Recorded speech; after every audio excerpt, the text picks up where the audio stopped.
whatever we're feeling coming through from last week is going to continue this week, because on the 20th, we get Mars opposing Saturn.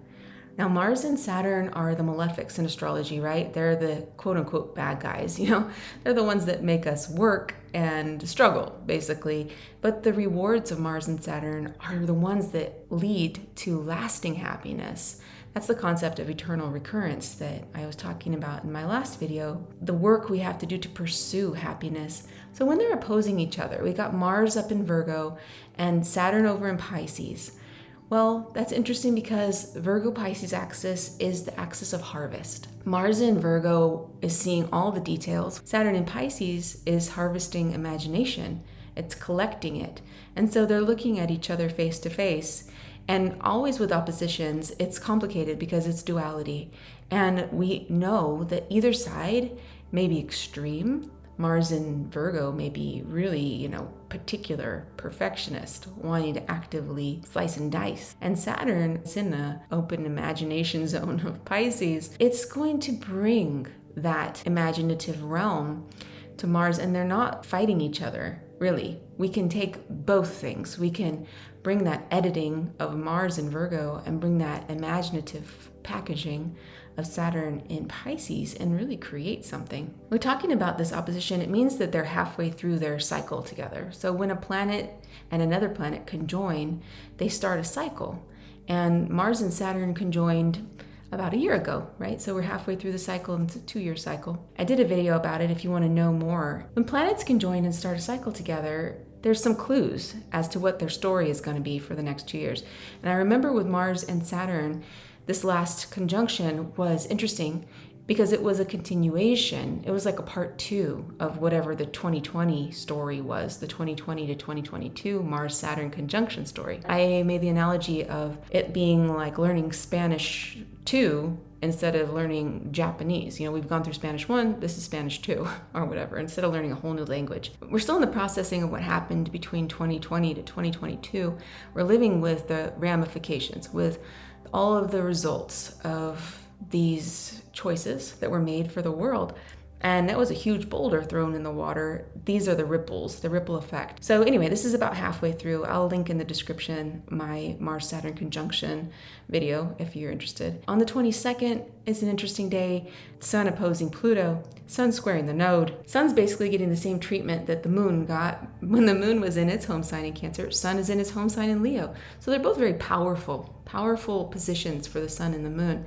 What this can mean is some illumination on the issues that we have been picking up from the cardinal cross. So maybe we get the emotions first, the emotional expression, going deep into figuring out what is needing to be said or done or felt, especially with family or our past. And then on the 22nd, right before the sun enters its home sign of Leo, we get some light shed on this, And then we go forward, the next thing that happens is Venus retrograding in Leo, and it stations retrograde on the 23rd. But before that happens, the sun is going to make that opposition to Pluto. This is a really good time to realize what needs to be metabolized, what's trapped, what needs to get out.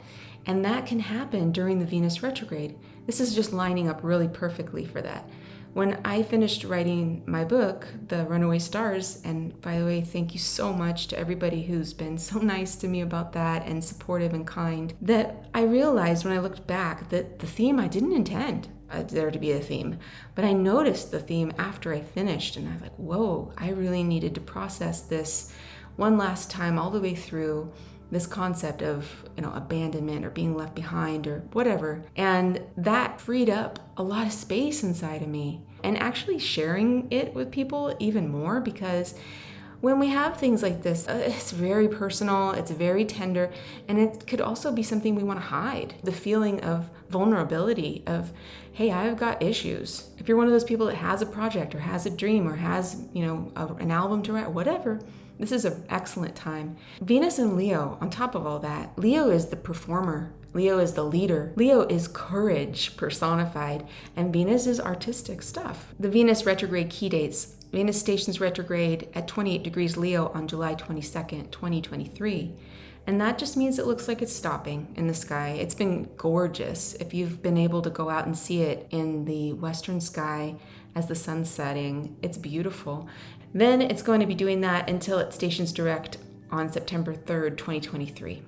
There's a lot of symbology to the 40 days, 40 nights story. Venus is going to leave retrograde shadow, and it's going to be back at 28 degrees Leo on October 7th, 2023. Some other things that could happen during a Venus retrograde is that old lovers or old friends or long lost people come back into your life. It doesn't have to be actually coming back into your life, like actual contact. It could be just memories going back into your mind and thinking about those people, or they're coming up, the experience with those people are coming into your mind, people that you've loved in the past or lost in the past. If it's actually happening, or some old lover or old friend comes back into your life, try to remember the situation with clarity. Are they good for you? Were you good for them? Is this something you want to engage in again? Is it healthy? Could you redo things better this time? So there's a potential there. Have you ever heard that saying, people are in your life for a reason, for a season, or for a lifetime? Some people are just not forever, and you got to let them go. And that's part of what this Venus retrograde could be about for some people. Other times Venus has been in retrograde in Leo. If you want to look back in time, this is what I like to do, is look back and see if there's any patterns that I can see. The last time was 2015. Then we have 2007, 1999, 1991. It goes back every 8 years or so. You can look back at that period of time and see if you had any experiences there about desire or attachment or giving and receiving love, being brave, putting your art out into the world, stuff like that. So let me tell you what I do as an astrologer. When I see a week like this, what I do is I try not to think about it. I try not to think about it. I get the general theme and I go, okay, we got family, thinking about the past, maybe release. Some things about imaginative editing, that's coming through. Shedding some light on that emotional experience that might need to be processed, some catharsis. And then getting into maybe some more creativity. That's what I see, so that's general. Then I just kind of let it go. Live my life, and I know that I need to have more patience about family. I know that I need to have more grace with myself. I need to be aware that some messages might be coming through, and it could be time, an opportunity to release some of those old things, man. Seriously, some stuff we just carry around for way too long, and it could just be time. And then just move forward into a creative moment. In my last video, I was talking about the pursuit of happiness, and Mars opposite Saturn, which is happening this week, is a perfect opportunity for that eternal recurrence. There has to be a goal, there has to be a pursuit, and then there has to be a result. That's Mars-Saturn stuff. When I said making this channel was one of the best things I've ever done, it's because I've gotten to meet people that I would never, ever get to meet before. And I'm blown away by how kind, how smart, how cool, how amazing you are. This is how country I am right now. Editing the video. What's up? Hey! Goats. Pretty country, huh?